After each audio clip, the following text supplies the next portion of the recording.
В небольшой кондитерской царила привычная атмосфера. Кто-то сидел за столиком с ноутбуком, кто-то пил кофе. У окна, возле витрины с тортами и пирожными, находилась женщина по имени Анна в инвалидной коляске. Ее лицо оставалось спокойным, взгляд сосредоточенным. Она не мешала никому и словно жила в своем мире. Внезапно дверь со скрипом распахнулась, и в зал вошли трое подростков. Громкие, дерзкие, с неуемной энергией, которой не находилось применения.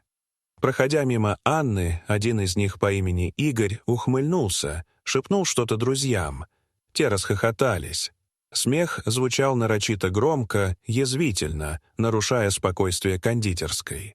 Они уселись за соседний столик и, не сбавляя тона, начали отпускать грубые, колкие замечания в ее сторону. Никто не вмешивался. Одни отвели глаза, другие сделали вид, что ничего не слышат. Анна сидела неподвижно, лишь крепче сжала пальцы. И вдруг все изменилось. В кондитерскую вошел высокий мужчина в темном пальто. Его шаги были твердыми, уверенными. Он сразу направился к Анне.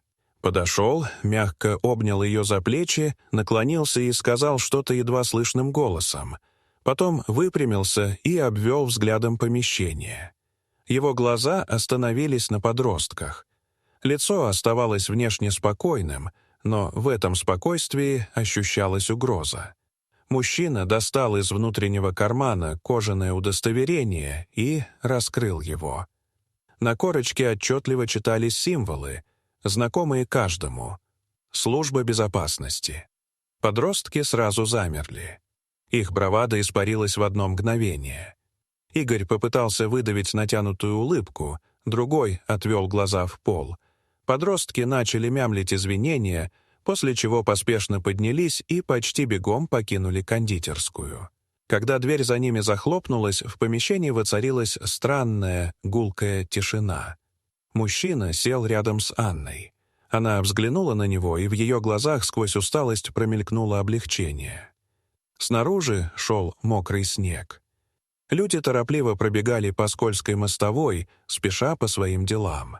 А внутри, за большими окнами кондитерской, сидели двое, молча, рядом. И этого было достаточно. Дорогие зрители, что вы думаете об этой истории? Расскажите, пожалуйста, в комментариях. А если вам понравилось это видео, то ставьте лайк и подписывайтесь на наш канал. До свидания.